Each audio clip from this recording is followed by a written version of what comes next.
jocosa. Primera parte, acertijo, para los que a mi pueblo no han ido. Ahora que estamos de broma, me vais a dejar, amigos, que os cuente el secreto de una tarde de domingo. Eran de enero el sol y el aire, la temperatura de abrigo, y me eché a andar al campo, yo solo, conmigo mismo. En el cerro de los Batanes, la idea me sobrevino, deséchela por absurda, mas en el de los Capellanes, parecióme con más tino, si no para tomarla en serio, al menos para reírnos. Y es que al contemplar mi pueblo, el pueblo en que soy nacido, recostado en varios cerros, a la mente una idea vino, que por sutil que parezca para algunos desatinos, es que mi pueblo y Roma tienen innúmeros parecidos. 7 colinas en Roma, Palatino y Aventino, Capitolino y Celio, Viminal y Esquilino, que con Crinal hacen 7 mozos de los finos. Nosotros no somos menos, tenemos la Somadilla, y del canto Gavilán el Cerro, y el del Camino del Madroño, que lleva el canto sombrero, y está la Loma del Ejido, y la de la Fragua, ya en silencio, más al sur la Canchuela, y por último, de Cerro, el Cerro. Tienen en la ciudad eterna el Tíber como costura, nosotros la garganta, que baja desde la altura más alta de la paramera, para que lenta discurra y bañe prados y huertos que manjares nos procuran. Del Vaticano se ufanan por ser sede del papado, nosotros de la abadía, con sede de arciprestazgo, ambos conducen almas con destino a lo más alto. Y si hablamos de otras obras, allí tienen el Coliseo, nosotros por la función, la plaza de abajo tenemos, en ambos se sueltan fieras, ya en algo nos parecemos. Ellos presumen del foro, también nosotros lo habemos, pues en la plaza de arriba cortar trajes ajenos es tarea cotidiana para malos, peores y buenos. Allí la fontana di Trevi, depositarias de deseos que acompañan con monedas tanto listos como lelos. Aquí en los jardines, en otra fuente bebemos y dejamos los deseos mudos y bien adentro. ¿Qué de San Pietro in Montorio? Si ya hablamos de extramuros, aquí tenemos San Roque, entre los santos de los más puros, que con su perro nos pastorea para llevarnos al cielo, seguro. Ya me diréis que es disímil, imposible la comparación, y yo repito que es broma, quizá algo inverosímil, ejercicio de imaginación, pero no, envidiamos a Roma. Segunda parte, solución, para los que de mi pueblo no son. Reprochadme si os parece, pues el nombre aún no nombro, de ese burgo tan señero, no hay que bucear tan hondo, no es tan profundo el alberche. Los lugares que aquí pongo, solo hay que leer atentos, es topónimo sonoro. En el tercer y cuarto versos hay 2 palabras de acomodo que si juntáis con pericia os dirán nombre y apodo.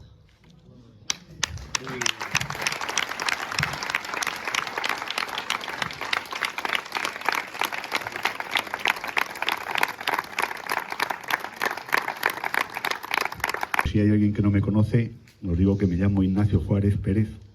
Nací hace 69 años, 3 meses y 11 días, al otro lado de la iglesia, en lo que fueron una antigua ala de lo que era la abadía. Después me fui a vivir al Parador y ahora vivo aquí, es decir, que yo en torno a esto pues prácticamente ha sido mi vida.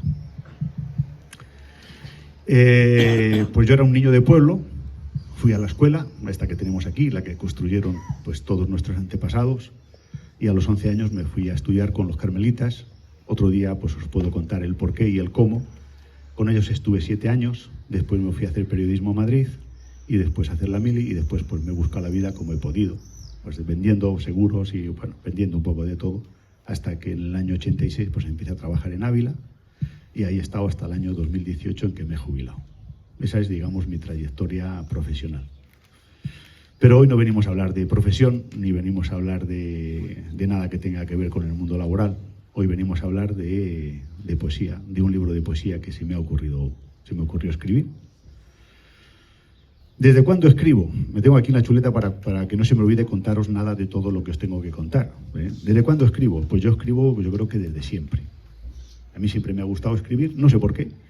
pero incluso cuando estaba en el colegio yo escribía, entonces yo hacía también mis pinitos con la guitarra, era el tiempo de los cantautores, yo incluso pues hacía mis pequeñas canciones y bueno, y en algún concursillo por ahí por Ávila pues participé, no me fue de todo mal, pero yo siempre escribía, pero escribía más prosa más que verso. Incluso cuando estaba estudiando en la facultad, yo me imaginaba que estaba trabajando ya en un periódico y yo pues me hacía mis columnas como si tuviese que publicar mañana. Finalmente no me pude ganar la vida como periodista y me tuve que poner, pues eso, pues para empezar lo primero que pidí, a vender seguros. Bueno, pues a vender seguros. Pero yo seguía escribiendo. Te digo, escribía más prosa que verso. Sin embargo, en determinados momentos, pues bueno, pues me iban saliendo algunos versillos y yo pues los iba haciendo, ¿no? Y entonces, bueno, pues yo tengo ahí pues muchos versos míos de cuando yo tenía pues 16, 17, 18, 24, 25, 30 y no sé cuántos años más. Todo lógicamente pues como aficionado, porque yo nunca pensaba publicar. ¿Y qué escribía? Pues básicamente, como os digo, pues prosa. De vez en cuando pues alguna poesía me salía. Y fundamentalmente, pues, ¿a qué ha sido debido todo esto? Pues probablemente, yo creo que no es más que una interpretación, pues a mi afición a la lectura. Yo creo que el primer inductor que tuve fue mi padre. Creo que incluso antes de ir a la escuela yo ya sabía leer. Mi padre todos los días cuando venía del ganado, de lo que fuera, siempre pues con las cartillas que hubiera, las de mi hermana, por ejemplo, que iba por delante de mí en la escuela, pues en las cartillas de mi hermana. De hecho, yo recuerdo que en párvulos, para mí las cartillas primeras, segundas, terceras, el catón y todo eso, yo lo recuerdo que lo pasé corriendo. El siguiente referente que pues, yo pude tener, ya digo, además de mi afición a la lectura, pues ya fue en la escuela. Y mi siguiente referente es, que a muchos os acordaréis de él, don Fernando Alaina Vigil.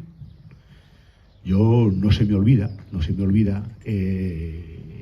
además estaba su mujer, doña Felipa, en una clase, no me acuerdo en qué clase, hablando del amor que ellos tenían a los libros. Y decía, por ejemplo, que los libros había que tratarlos bien, que una vez que terminamos con un libro, dejarle abierto era como dejar a un amigo con los brazos en cruz hasta cuando te acordaras de él, y que eso no se le hacía a un amigo. ¿Sí? Y ya si nos volcamos por la poesía, ¿qué otros referentes yo tenía? Pues yo tenía muy poquitos referentes, los versos que había en los libros, en la enciclopedia, que por mayo era, ¿no? La de Gabriel Galán, la del embargo, pase usted, señor juez, esas que venían en las enciclopedias de Álvarez, ¿no? Pues ese tipo de cosas. Tuve suerte cuando estuve en los Carmelitas. Teodoro, vente por aquí, anda. Teodoro, vente por aquí a mi lado, que te tengo aquí una silla reservada. Cuando estuve con los Carmelitas tuve suerte porque tuve, por ejemplo, un profesor de lengua española, el padre Soto, él era poeta. Después, cuando ya estuve en Medina, el padre Juan Alberto de los Cármenes, cubano, que también era poeta. Y otra persona que no tiene nada que ver con esto, pero que también me influyó, que fue mi tío Frutos. Mi tío Frutos tuvo ya no sé cómo calificarlo, tuvo la osadía de dejarme este libro un verano. Yo tendría 14 o 15 años. Yo este libro me le bebí. Las 1000 mejores poesías en lengua castellana. Que, por cierto, está editado en Ávila a finales de los 50, impreso por Senén Jiménez, algunos de los de Ávila lo conoceréis, que tenían imprenta en el paseo San Roque. Me le dejo ese verano y yo me le leí enterito. Y además, luego ya pues para atrás, para adelante, yo no paraba de darle tareas a ese libro. Llegó el final del verano y ellos ya se tenían que ir a Madrid, pues otra vez se lo llevó. Yo después lo he rescatado porque lo encontraron en la librería de Viejo un día que fui a buscar un libro para mi hijo. Lo encontré allí, me lo compré, me costó un montón, pero es igual. Para mí tenía un valor fundamentalmente porque me gusta la poesía y luego, lógicamente, pues tenía el componente sentimental de mi tío, ¿no? Y esos fueron los que me indujeron, ya digo, a la lectura y me indujeron a la poesía. A partir de ahí, pues ya todo ha sido mío. ¿Por qué escribo? Pues escribo primero porque me ayuda a ordenarme la cabeza. Es decir, y además, les lo comentaba ahora, no sé a quién, hablando con alguno de vosotros, decía, me sirve también porque como ejercicio que nos hacían, por ejemplo, cuando estábamos estudiando periodismo, es decir, si tú pretendes que alguien vaya a leer algo, tiene que ser algo que sea coherente, que esté ordenado, que haya una cierta hilación, que haya una cierta lógica entre las ideas. Entonces, cuando uno se pone a escribir, Independientemente de si alguien lo va a leer o no lo va a leer, aunque solamente sea para ti, le tienes que dar ese tipo de hilación, tiene que tener ese tipo de, digamos, de estructura para que sea comprensible. Y por otro lado, muchas veces pues te sirve de motivo de reflexión, porque te hace pensar en aquello que te preocupa, en aquello que te ocupa, en aquello que te gusta, y muchas veces pues descubres pues que es una cosa que no merece la pena que te preocupe tanto, que es una tontería o que es simplemente pues una diversión como la poesía que os acabo de leer. Entonces, yo básicamente lo hago con esa intención. Jamás en mi vida, jamás, y mucho menos en poesía, yo había pensado en publicar.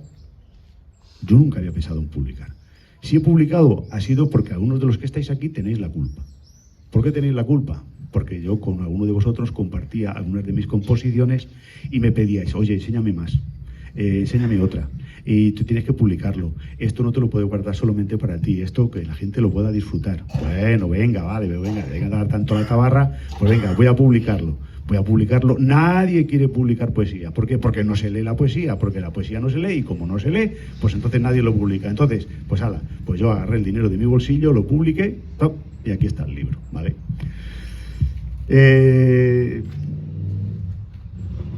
¿Por qué poesía? ¿Por qué poesía? Pues básicamente porque te permite, primero tienes que pensar más. Porque tienes que pensar no solamente lo que quieres decir, sino también tienes que pensar cómo lo quieres decir, que sea entendible. También tiene otra ventaja importante, y es que te permite cierta libertad, más que de estilo, digamos, de simbolizar cosas. Puedes utilizar metáforas, incluso puedes cambiar las palabras, puedes utilizar cualquier tipo de simbología para indicar lo que a ti te parezca bien. Con lo cual, lógicamente, pues le estás dando, digamos, una capacidad que, por ejemplo, la prosa no admite, salvo que hagas prosa poética. Pero vamos, si la poesía no se lee, la prosa poética mucho menos. Pero como no era mi intención publicar, no había ningún interés, como diría, digamos, de hacerme rico con esto, que ni era mi pretensión, ni lógicamente lo pretendo, ni lo he conseguido, ¿no?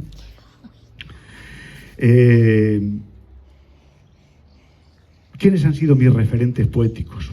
Mis referentes poéticos, que ya digo, después de haberme leído este libro y después de haberme leído todos los que después yo he ido comprando, pues mira, si empezamos desde los más antiguos para acá, pues el primero es el romancero español.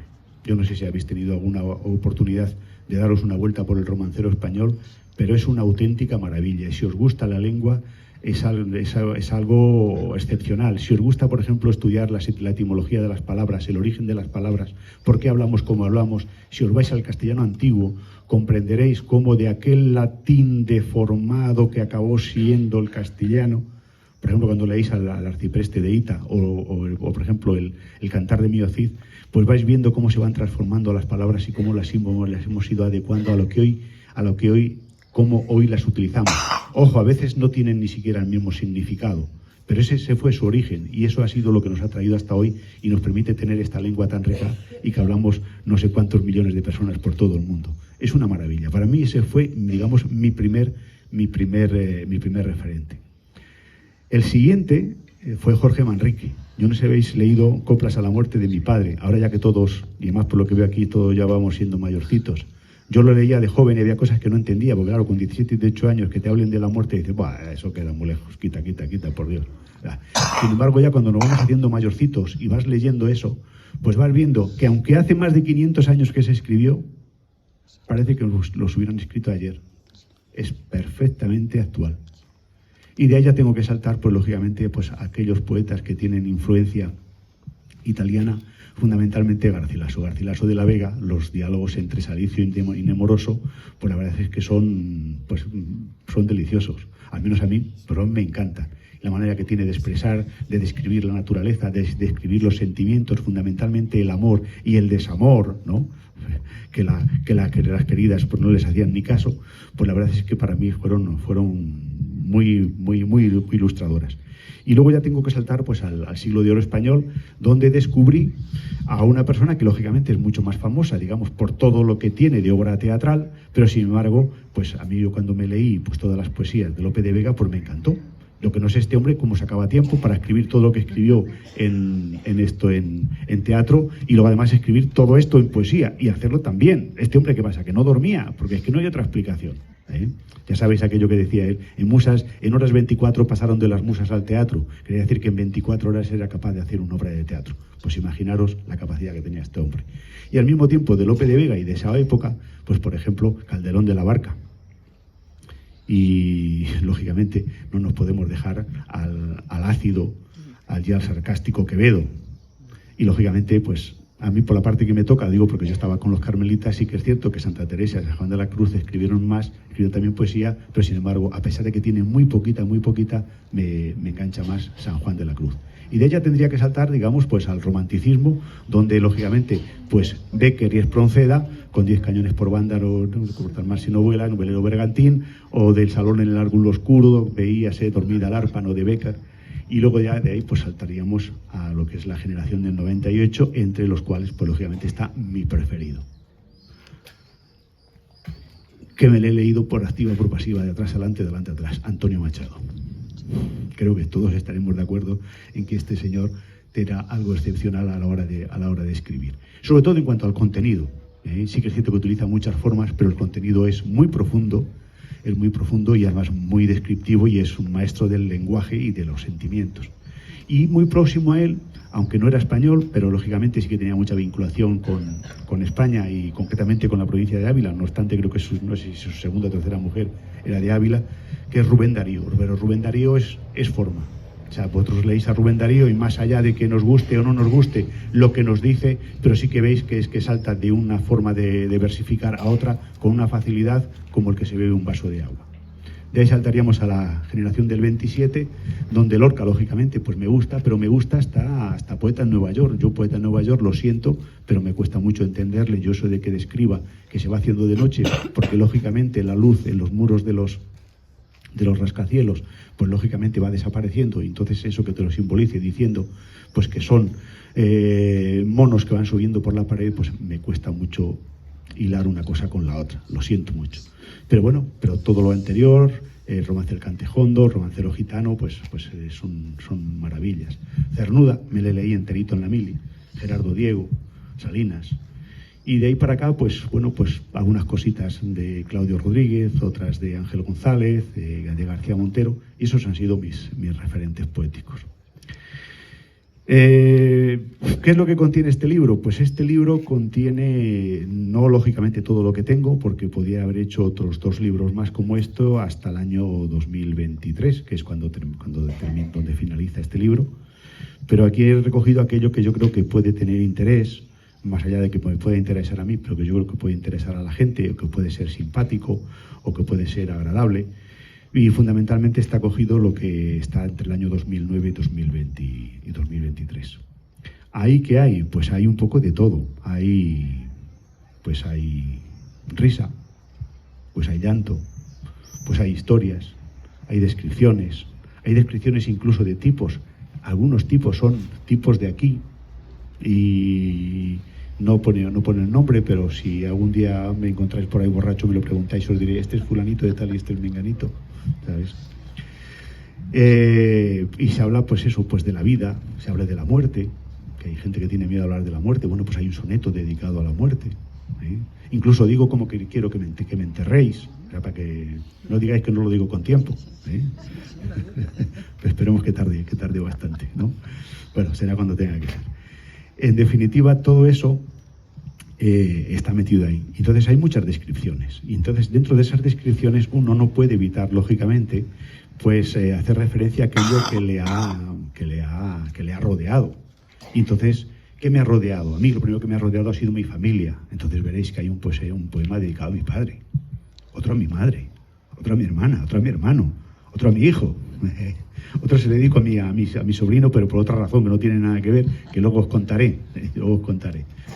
En definitiva, pues aquí hay pues mucho cariño. Al menos esa es mi intención, aunque a veces me veáis en algunas cosas de las que cuento ahí, pues eso, pues dolido, o porque hay momentos que hay poesía intimista, ¿no? Y otros pues es más jocosa, y entonces a veces incluso cuento historias, como el de la estrella enamorada, ¿verdad, Maribel? El romance de la estrella enamorada, ¿no? Pues entonces yo personifico al pueblo, personifico, por ejemplo, a mi huerto, personifico a la luna, personifico a las estrellas, personifico a la torre, a las cigüeñas, porque todos esos son referentes para mí y tienen, lógicamente, yo les doy esa corporeidad. ¿Cómo lo he hecho? Pues, ¿de qué forma? Pues tengo que deciros que lo más fácil, aparentemente dicen que lo más fácil es lo que llaman el verso libre, es decir, el verso que luego no hay que rimar. Pero a veces no es tan sencillo. ¿Por qué? Porque aunque sea libre, tiene que tener un cierto ritmo, una cierta cadencia.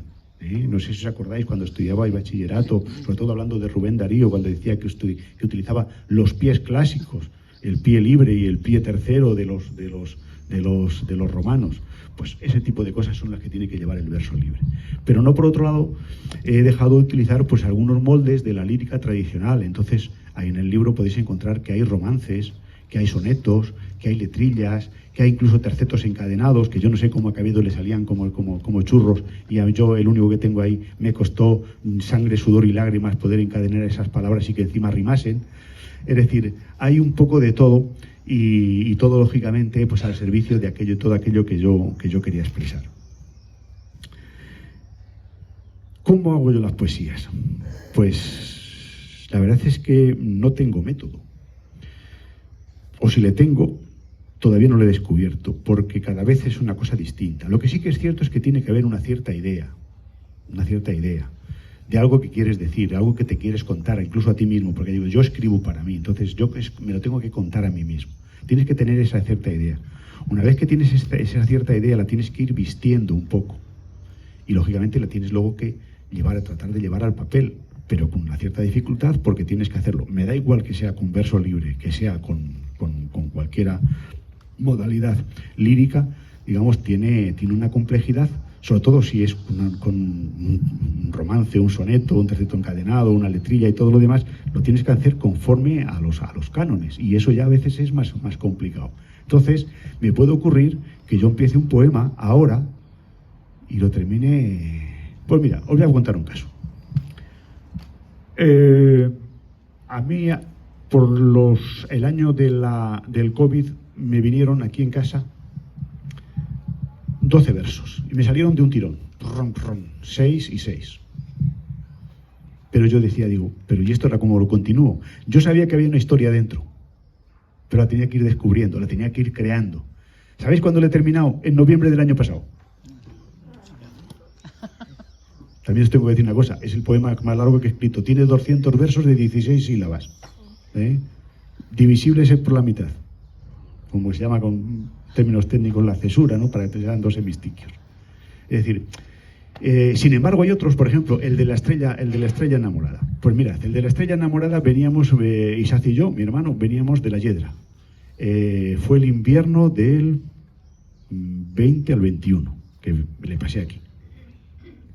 Y bajábamos por las cuestas de la Yedra y yo siempre miraba para allá como para Serranillos y siempre veía que antes de que, más o menos con esta luz, ya había una estrella en lo alto, que además hay un poema que dice así.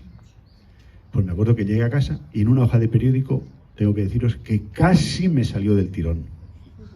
Es decir, tengo método, pero no es una cosa que dices, pues me pongo, como puede ser en prosa, y me sale casi todo de corrido, ¿no? A esto me lleva tiempo y ya digo, y es que de cada poema os podría contar cuál es la génesis, porque en todos y cada uno de ellos es absolutamente diferente. Y entonces podríamos estar aquí pues hasta pasado mañana, porque además los autores de los libros, a no ser quién se lo decía antes, nos pasa un poco como a los padres con los hijos o a los abuelos con los nietos, que nos ponemos tontos, nos ponemos a hablar y nos quedaríamos todos sin cenar, y tampoco es el propósito. Con lo cual, pues paso al siguiente punto, que sería básicamente pues deciros que la aventura editorial ha sido muy compleja porque como no se publica poesía, muy poquito, solamente les publican a aquellos que ya tienen un cierto nombre, pues la verdad es que ha sido una odisea, porque os voy a contar un caso. Hablando con el maquetador, le digo, mira, este poema, este soneto, le pones en la contraportada, y me dice, dígame usted que es un soneto. Mira, lo que está en la página 151 lo pasas al final tal como está, 4 versos, 3 y 2, el estrambote. No, mándemelo usted por escrito. Pero bueno, eso es un ejemplo, como os digo, de lo que ha sido el proceso de edición, que ha sido bastante complejo, también en parte por mi culpa. ¿Por qué? Porque incluso con mi libro, este que tenéis aquí, si le cogéis, veis que tiene montones de anotaciones y cosas que yo hoy mismo corregiría, porque se tiraría uno corrigiendo toda la vida, ¿sabes? Pero un momento tiene que decir basta, y de hecho ellos me dijeron, bueno, ya vale, porque si no, no vamos a terminar nunca. Con lo cual, bueno, pues a finales del año pasado, pues el libro estaba ya en las librerías, en poquitas, ¿sabes? En Amazon y en algunas otras plataformas, y aquí está. Y entonces lo quería compartir, pues lógicamente, pues con aquellos con los que me siento más próximo. Ha habido gente incluso que yo no conozco que me ha llamado para contarme cosas del libro, pero básicamente con vosotros, porque vosotros de algún modo pues estáis en el libro. Porque si yo estoy, estáis vosotros, porque vosotros formáis parte de mí, os guste o no os guste, igual que yo formo parte de vosotros, porque estamos interactuando permanentemente. Y bueno, y aquí está el libro. ¿Y el porqué de esta reunión? Pues el porqué de esta reunión pues empezó pues como todas las cosas, jugando, pues termina como termina. Pues alguien le debió decir a María, la responsable... ¿Dónde está María? Que no te veo. Ah, está aquí. También lo digo para que todos la conozcáis y la den las gracias. María pues me dijo, oye, ¿por qué no te vienes por aquí por el club de lectura y nos lo cuentas? Venga, vamos allá al club de lectura. Y me acuerdo que cuando llego le pregunto en la plaza, digo, ¿cuánto vamos a hacer? Y dice, mira, vamos a hacer 6 de Burgondo y viéndose si vienen 3 o 4 de Navaluenga. Y me acuerdo que me llamó y me pidió permiso, oye, ¿quieres que no te importa que vengan los de Navaluenga? No, que vengan los de Navaluenga. Bueno, aquello se corrió la voz y aquello se llenó, ¿eh? Algunos de vosotros veo que habéis repetido. Quiere decirse que o no estabais atentos o os ha gustado. Una de las dos cosas. Bueno, total que aquello se llenó y creo que pasamos una tarde, al menos yo, muy agradable, y cuando termina me dice María, pero Ignacio, esto no puede ser así. Yo creo que con lo que vi, poquito que hemos visto aquí, yo creo que se lo tienes que contar al pueblo. Digo, bueno, pues si hay que contárselo al pueblo, pues entonces María va y se lo cuenta a Jorge. Jorge, ¿dónde estás? Que no te veo. También tú eres el culpable. ¿Dónde estás? Ahí, Jorge. Me imagino que Jorge se lo contaría al alcalde y aquí estamos. Entonces, en el mes de abril me dice Jorge, ¿cuándo lo hacemos? Digo, cuando vosotros digáis. Me llamó a principios de este mes. Dice, ¿te parece bien el 27? Me parece bien el 27. Entonces, yo quiero dar las gracias, empezando a María, y no sé quién te lo sugirió, no sé si quizá fuera Maribel, que también anda metiendo ahí cizaña.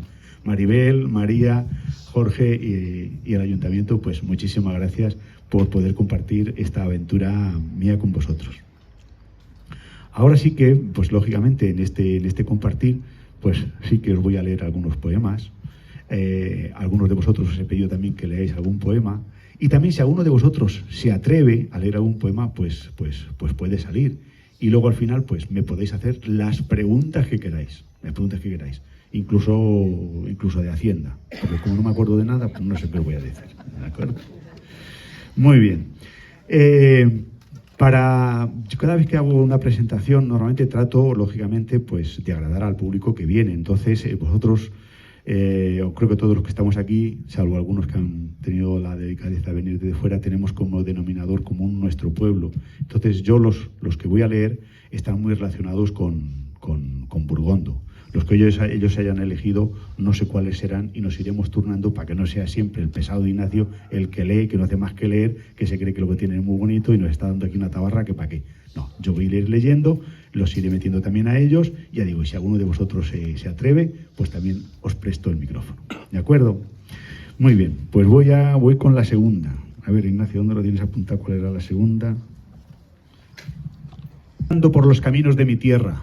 Me gusta subir a los cerros y ver de lejos las montañas azules contra el cielo azul y las arrugas que les esculpen los torrentes. Arriba los piornos y los ramos amarillos por mayo y las jaras envidiosas que florecen a la par. Más abajo los robles y los prados y alguna res dispersa que hace la esquila sonar. Cosidos a los regatos, las gargantas o el río, pequeños huertos para el sustento familiar antaño, hoy por el placer de plantar. Y en las lomas y los cerros más bajos, ya sin zarzas y sin cantos, alguna viña, alguna tierra labrantía, hoy abandonada, cubierta ya de encinas. De vez en cuando un camino, desierto, mas no por ello se encoge mi alma. Triste, sí, porque mi tierra está triste porque se queda sola. Mas mi alma al verla aún se esponja, más por lo que ve que por lo que evoca. Otros tiempos, otras gentes, otras voces, otros afectos, otras costumbres. Hoy es otro el tiempo, sin gentes, sin voces ni afectos, olvidadas las costumbres. Será apenas una línea en la historia si alguien la escribe, si alguien la lee. Tiempos, gentes, voces, afectos, costumbres, todo oído, pero todo es mío. Y yo soy eso, y eso soy yo, y ambos nada. La mano que sujeta la cuerda de la que pende el sol. Hoy he visto la mano que mueve el abanico que agita el aire. Hoy he visto la mano que aprieta la esponja de la tierra para que corran los ríos. Hoy he visto la mano de todos los atardeceres Hoy he visto la mano que todos los atardeceres prende las estrellas en el firmamento.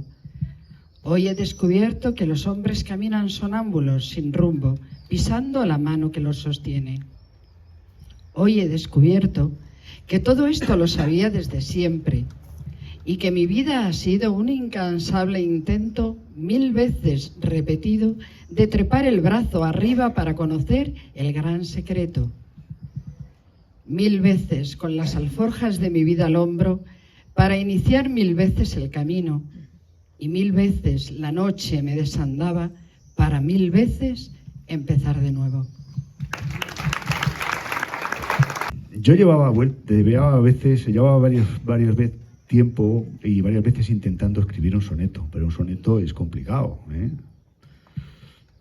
14 versos, 4, que rime el primero con el cuarto, el segundo con el tercero, y así sucesivamente. No es fácil, y de 11 sílabas, o de 14, o de 16, porque eso es lo que dice la lírica tradicional. Y un día en Ávila iba yo paseando hacia el pantano de Fuentes Claras y me acordé del soneto de Lope de Vega, que seguramente que todos hemos leído en los libros de bachillerato. Un soneto me manda a hacer Violante. En mi vida me he visto en tal aprieto. 14 versos dicen que es soneto, burlando de los 3 que van delante. Mira tú por dónde. Digo, pues, a ver cómo me las apaño. Y os tengo que decir una cosa. Los 8 versos primeros me salieron casi de un tirón. Estaba rezando para llegar a casa para que no se me olvidara ninguno y ponerme a escribirlos. Tengo que decir que los otros 6, los 2 tercetos últimos, me costaron más. Pero los 4 primeros me salieron casi del tirón. Como es un diálogo entre el poeta y su novia Violante, pues aquí se ve bien porque está indicado con el guión que dice quién habla cada vez. Entonces aquí yo os voy a decir quién habla cada vez para que vosotros podáis seguir el curso del diálogo entre el poeta, en este caso yo, pero en el caso de Lope de Vega, y Violante, que sería pues mi novia. Mi primer soneto, para Darío. Un soneto le manda a hacer Violante. ¿A quién? Al poeta. Por Lope de Vega atiende el sujeto, que acepta gustoso cumplir con el reto. Es prueba de amor, le dice su amante. A estas alturas se veía triunfante. En medio está del segundo cuarteto. De las musas tiene apoyo completo. Y dice él, cuenta, van 8, responde galante. Y ella le dice, no hagas aún signo de victoria, aunque parezca que lo vas logrando. Y responde él, tal cosa no haré porque de la historia ejemplo de prudencia voy tomando, y no me aupo sin razón a la gloria, sino solo cuando fin le voy dando. En el club de lectura apareció por allí José Luis, que todos reconocéis más con el nombre de Johnny. Me dijo que le había gustado el libro, entonces le he pedido también que, por favor, que esta tarde que nos lea alguno. Entonces, Johnny, por favor. Súbete el micrófono, Johnny. Ventana, la torre, con sus nidos de cigüeñas. Más abajo las campanas y el tejado de la iglesia. Más allá se apretujan las casitas de la aldea, asomadas al arroyo que a lo lejos serpentea hasta perderse en los prados que de hierba aún verdean. En este otoño templado que parece primavera, da gusto salir al campo, a por nueces, a por setas, a por uvas o castañas como alegres comadrejas, guardando para el invierno que se anuncia ya muy cerca. Toda la gama de dulces en el cielo se refleja, donde blancas nubecillas parsimoniosas navegan. Un azul aún más oscuro por las montañas pasea, y en los cerros más cercanos las viejas encinas negras van soltando las bellotas como algo que les pesa. Alisos, fresnos y robles, como árboles de ribera, van cambiando los colores de sus hojas al perderlas. Del verde al amarillo, del amarillo al sepia, morados, rojos, ocres, el marrón, todas se quedan, esperando que una brisa y la lluvia las desprenda. Los chubascos de septiembre hicieron la otoña buena, hierba para el ganado, tempero para la tierra, que la reja hiende y abre. Es tiempo de sementera. He salido de paseo por un camino de tierra. Enfrente tengo el ocaso. Mis pasos a él me llevan. Con todo eso que he dicho, pues que estoy reflejando mucho de lo que tenemos alrededor, aunque hago referencia a algunos usos que se van perdiendo, ¿sabes? Como puede ser la sementera, ¿no? Pero bueno, ¿qué le vamos a hacer? El siguiente poema que tengo también es otro soneto, y luego uno lógicamente no puede olvidar sus orígenes. Y lógicamente, pues mi padre, ¿qué era? Pues mi padre era un señor que tenía 4 tierras, 4 vacas, 2 cerdos, media docena de gallinas y una burra. Ese era mi padre. ¿Qué era mi padre? Pues agricultor. Entonces, lógicamente, pues yo sigo siendo agricultor, de otra manera, pero sigo siendo agricultor. Y entonces, pues uno piensa que es una profesión muy sacrificada, siempre pegados a la tierra. Los siervos de la gleba, ¿os acordáis cuando estudiábamos? Me decían, los siervos de la gleba. ¿Sabe alguien lo que es la gleba? Yo lo he aprendido hace muy poquito tiempo. Porque claro, es que ya no aramos, pero antes cuando se araba y se levantaba un terrón de tierra, eso en la Edad Media se llamaba gleba, es decir, eran los siervos de la tierra. Pues bien, a esos siervos de la tierra, entre los que me encuentro, yo dediqué este poema. Muere la tarde de cielo nublado que tras la siesta dejó la tormenta, en pleno estío, sin tener en cuenta que hay mies en la era y heno en el prado. Al cielo miras, labrador honrado, pues con el castigo viene la afrenta, al ver que contra tu labor atenta, despreciando tu trabajo esforzado. Lenguaje es de la naturaleza. Hoy fue el pedrisco, en mayo la helada, en julio sequía, luego la plaga. No te ciega del campo la belleza, con encorvado siempre sobre la azada, y siempre pendiente del tiempo que haga. Mas te resignas y asumes callado que tu destino a su sino va atado. Turno invernal, parte 2. Voy a ayudar a mi padre con el ganado. Me he detenido en el descanso de la cuesta para ver el pueblo reclinado, bajo la luz adormecedora de la luna. Está bonito, está tranquilo. Me encamino hacia el pajar donde se cruzan los mugidos de vacas y terneras buscándose. Unos queriendo mamar, las otras dejándose amorosa y descuidadamente mientras les vacían sus ubres y ellas sus pesebres. Y entre todos, mi padre, como un rey y como su esclavo. Qué mimo para cada uno. Sabe lo que les conviene, sabe lo que se merecen. Yo solo observo y le ayudo. Poco, soy muy pequeño, pero le gusta que esté con él, aunque yo prefiera estar con mis amigos. Demasiado tarde me di cuenta de cuánto le placía. Regresamos a casa con el cántaro de leche lleno y el farol apagado. Hoy no hace falta. En casa, mi madre trastea en la lumbre, con la cena. Mi hermana se aplica con los deberes de la escuela y mi hermano se rebulle en la cuna. Del casi poema. A ver si descubrís por qué le llamo casi poema.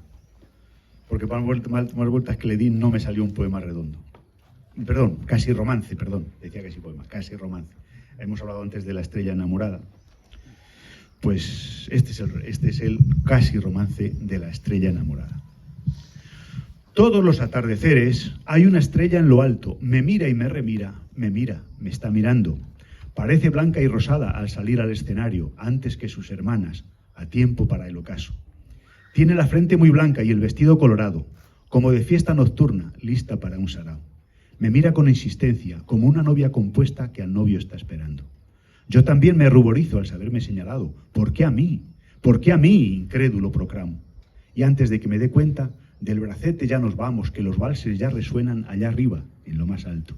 Bailaremos en la noche mientras reímos y hablamos del amor que nos tenemos, de la pena de dejarnos al amanecer de cada día, y en los ojos encontrarnos todos los atardeceres como dos enamorados. Claro que me salga, pero bueno. Soy Pepe, el de la piedra de la Baluenga, amigo de Ina, el del parador, de Burgondo. El primer nexo de nuestra amistad fue que ambos trabajamos desde niños y en nuestra juventud, ya de estudiantes, en el bar que cada uno de nuestros padres se afanaban en trabajar para salir adelante.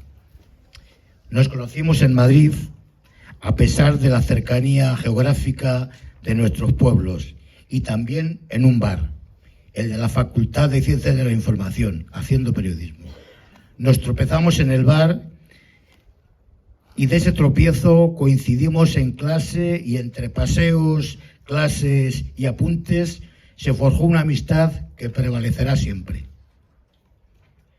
Y he aquí que por aquel entonces era la feria de ganado de Burgondo de otoño.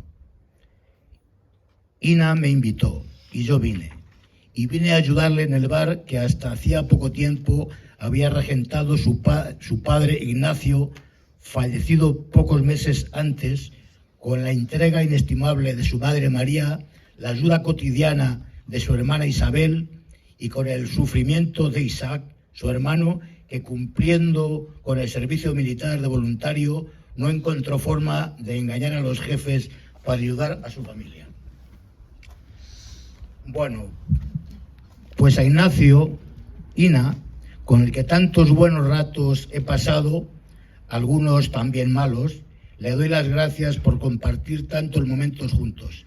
Gracias por su amistad y su generosidad.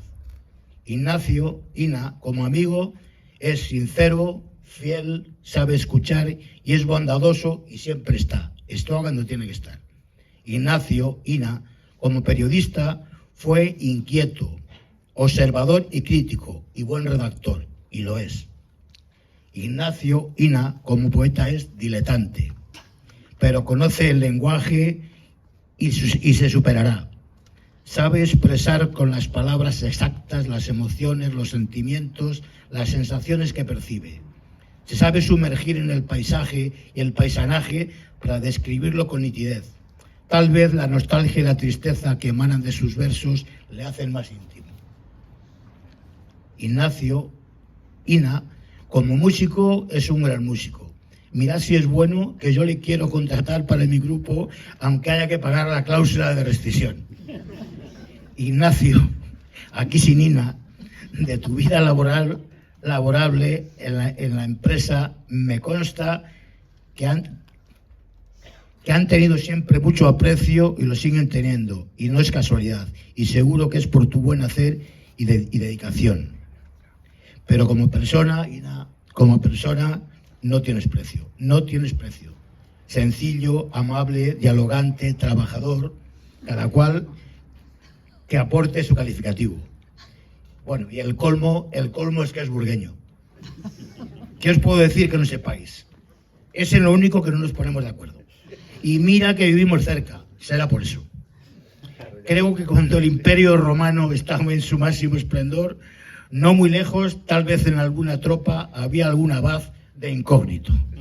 Gracias por tu amistad, Ignacio.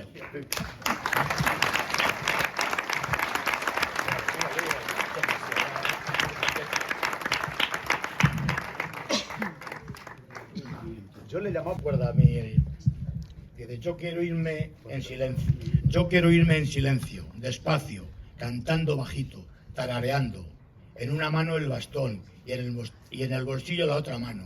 El sombrero en la nuca y conmigo solo hablando. La mirada en el horizonte, unos ratos, los otros sobre mis pasos. En una tarde de otoño, templada, de cielo claro. Cuando el sol se aproxime al ocaso, cuando las nubes de algodón se tornan primero azules, luego de rosa, de rojo y de morado, hasta el gris, precursor de la noche. Me iría con el sol, cuando se prenden las estrellas, y a vosotros os gustará pensar que como otras veces estoy de viaje, que algún día volveré, que algún día volveremos a estar juntos unos de otros, al lado. ¿Dónde andas? No te veo. Jesús Palacios, vente para acá, campeón. Las fronteras. No me gustan las banderas. No me gustan los himnos. No me gustan los escudos. No me gustan los colores si es para separar a los hombres. No me gustan los dioses que nos llevan a matarnos. No me gustan los pronombres. El yo, tú, él, vosotros, ellos. El nosotros debería bastarnos. Casi todo lo que somos, lo somos por accidente, por el azar del nacimiento. Nacer sin querer dentro de unas fronteras te hará ser gran parte de lo que seas. ¿Qué mérito hay, pues, en ser lo que seas? El acaso te dará un himno, un escudo, una bandera, un color para la piel y un dios en la cabecera. No sé qué mérito hay en nacer sin querer dentro de unas fronteras y presumir de ello para repudiar al diferente. Piensa que podrías ser el otro y el otro el que tú te sientes.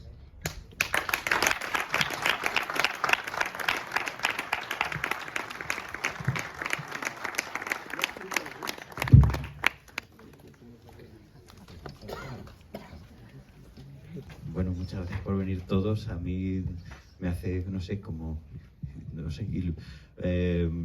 ilusión también ver a mi padre tan arropado por la que es su comunidad, y no me refiero solo al pueblo, sino pues Ávila e incluso hasta Navalvenga. O sea, estamos hablando de un nivel de hermanamiento espectacular.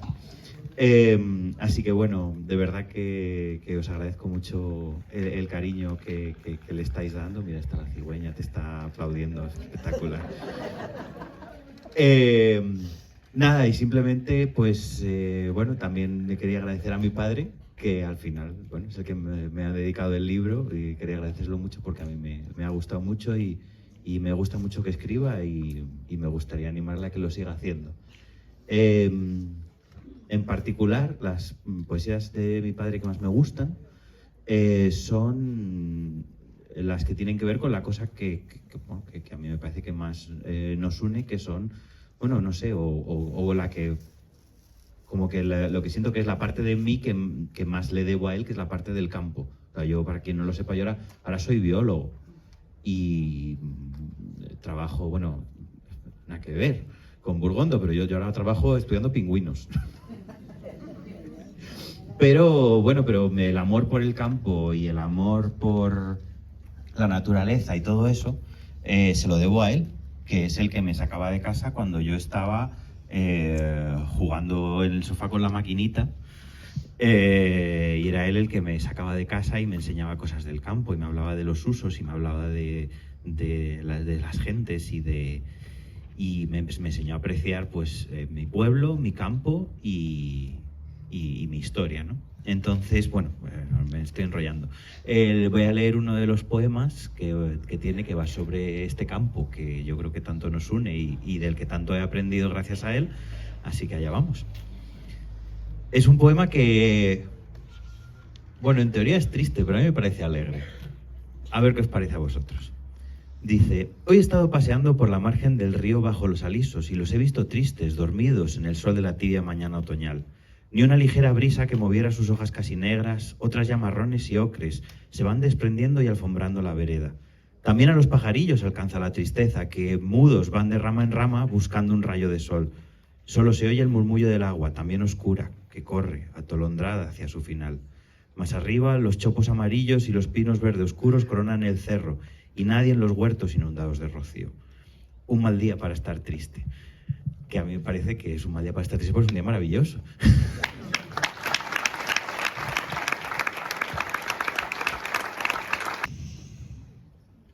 Valen todas, ¿eh? Que si no os leo otro, ¿eh? Dime.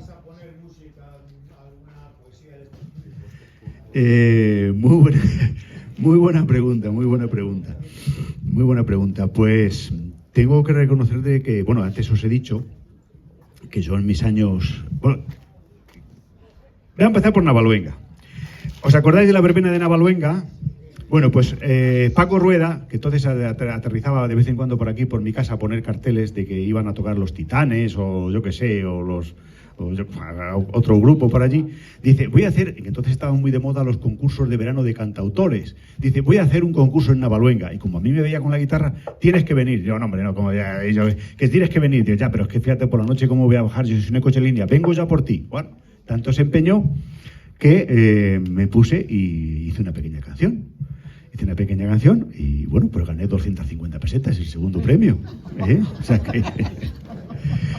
Y después en Ávila, pues el Festival de la Canción Misionera, y también quedé otra vez segundo. Nunca llegó a ser primero, pero bueno, tengo que reconocer que siempre hemos sido dos, con lo cual he quedado subcampeón. No es cierto. Entonces, pero sí que siempre me ha tentado. Y bueno, pues tengo por ahí algunas cosas escritas pero sobre todo lo que más tengo escrito es música, todavía sin letra. No sé si algún día le pondré letra. Y ahí están, con lo cual pues no lo descarto, pero evidentemente seguramente que me costaría más. Pero vamos, si encuentro por aquí a Carlos, el nieto del señor Lucas, que es músico, el día menos pensado os damos una sorpresa. Muy bien. ¿Alguna otra pregunta más? ¿Más preguntas? ¿Más preguntas? Os voy a decir yo una que me hacen todos. Dice, ¿para cuándo el siguiente? Ya que no me lo hacéis vosotros, ¿para cuándo el siguiente? Pues no lo sé. No sé si va a haber siguiente. Lo que sí que os digo es que el año 20, claro, yo esto cuando lo publiqué en el 24, pero yo cerré lo que tenía escrito hasta el año 23.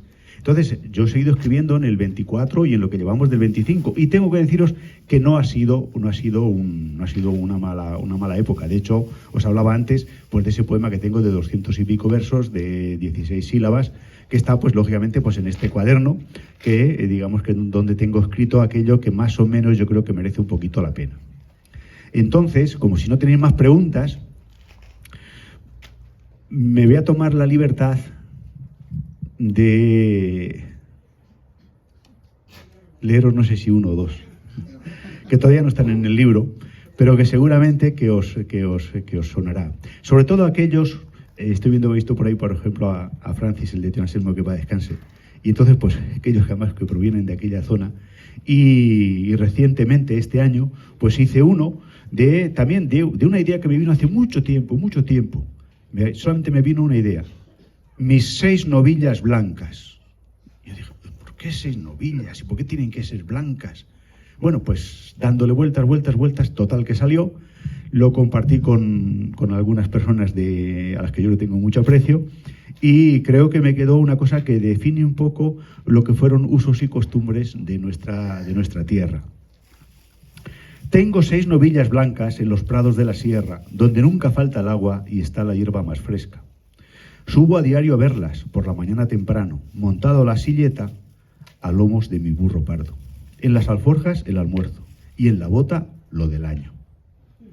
Con mi varita de fresno por el camino empinado, con el sol a la espalda, hacia la sierra enfilamos. Jinete en mi jumentillo, con mi sombrero de paja, rumiando algún estribillo de alguna canción de fama. Cuando las tengo a la vista, con un silbido las llamo. La más pequeña, qué lista, viene buscando mi mano. De sal un terroncito para ella siempre guardo. Detrás las otras 5 también busca su regalo. En la testuz una caricia y por el lomo la mano para rascarles con pericia desde la cruz hasta el rabo. Un toro tengo que encontrar que sea blanco como ellas, que haga de semental para que paran terneras, otras 6 terneras blancas, y así subir a la sierra contento por las mañanas. Haga sol, truene o llueva, no importa el tiempo que haga, ellas son lo que me queda. Después de aviar el ganado y antes de emprender la vuelta, me siento un rato en el prado para dar del almuerzo cuenta, mirando al valle, allí abajo, y al pueblo en torno a la iglesia. Esto contaba Donato, a quien quisiera escucharle. Lo dice alto y claro, pues viudo y con hijos fuera, solo le quedan un buen rato estos paseos a la sierra. Mi vecina esta tarde le decía yo, digo, mira, ¿ves? Este edificio era la fragua, la vieja fragua. Está dormida la fragua, lleva muchos años muda, a punto de derrumbarse, las viejas tejas quebradas y de añejo musgo llenas, la puerta desvencijada y tuerta la sola ventana. Murió hace tiempo el viejo inquilino, poseedor de saberes antiguos, testigo de desusados usos. ¿Os acordáis de Tío Marino? De Benito Cámara, algunos de los más mayores. Allí va el niño con el encargo de la abuela, para el puchero una gota de estaño. De mañana va el gañán, una punta para la reja. También el de la bodega, para la tinaja unas lañas. Jinetes de caballos, acaso mulas y asnos, demandan herraduras, como el yuntero para su yunta. Cargada con el somier va también la joven viuda. Todo lo que sea de metal, allí tiene arreglo, y a la hora de pagar, que me lo apunte el herrero. Ya no se oye al fuelle soplar, haciendo crepitar las ascuas, ni al rojo vivo ahogarse en el agua, ni los martillos sobre el yunque, ni al carburo borbollar. Todo es silencio y quietud, abandono y soledad. Polvo y telarañas del olvido antesala que me llevan a la infancia, a otro mundo, al calor de la añoranza.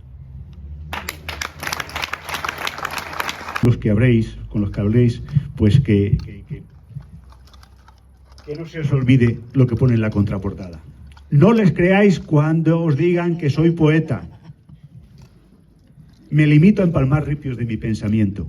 No porque en blanco papel vierta mi sentimiento ha de concedérseme el título de esteta, ni porque 1000 poéticas licencias acometa, ni porque mis modos de versificar sean 100, ni porque sea verdad lo que escribo y lo que siento. Esto es solo desahogo y afición discreta. De modo que si por estas líneas te aventuras, que sea simplemente para pasar el rato, y si encuentras algo que de verdad te agrada, guárdalo en tu corazón, libre de conjeturas, de modo y manera que te sea siempre grato. Disfrútalo, compártelo, sin deberme nada. Soy yo quien os estará eternamente agradecido por prestarme un momento, por haberme el oído. Muchas gracias. Buenas noches.